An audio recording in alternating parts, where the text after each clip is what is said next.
లలితా సహస్రనామాన్ని భక్తితో పఠిస్తే జీవితంలో ఉన్న కష్టాలు, బాధలు, సమస్యలు తొలగుతూ మనసుకు శాంతి లభిస్తుంది. మాఘపౌర్ణమి నాడు చంద్రుణ్ణి చూస్తూ చదివితే అమ్మవారి దివ్యదర్శనం కలుగుతుందని శాస్త్రాలు చెబుతాయి. సహస్రనామం చదివిన నీటిని సేవిస్తే తగ్గని జ్వరం, కొన్ని రకాల రోగాలు కూడా ఉపశమనం పొందుతాయి.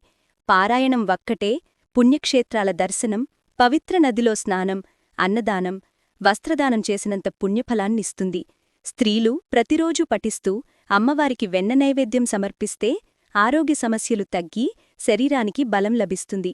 నిత్యం జపించేవారి మాటల్లో దైవశక్తి పెరిగి వారు చెప్పింది నిజం కావడం మొదలవుతుంది. నీటితో పాత్ర పెట్టి పఠించి ఆ నీటిని తలపై చల్లుకుంటే గ్రహదోషాలు సడలిపోతాయి, దుష్ఫలితాలు తొలగిపోతాయి. నెయ్యిని ముందు ఉంచి పఠించిన తరువాత ఆ నెయ్యిని సేవిస్తే సంతానం కోరుకునేవారికి అమ్మవారి ఆశీర్వాదంతో సంతానలాభం కలుగుతుంది. నిరంతరం పఠించే భక్తులకు క్షుద్రశక్తులు, తాంత్రిక దోషాలు, శత్రువుల దురుద్దేశాలు పనిచేయవు.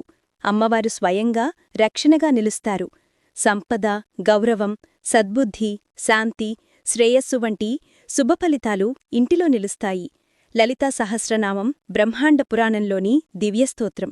హయగ్రీవ మహావిష్ణువు అగస్త్య మహర్షికి ఉపదేశించిన పవిత్ర నామావళి.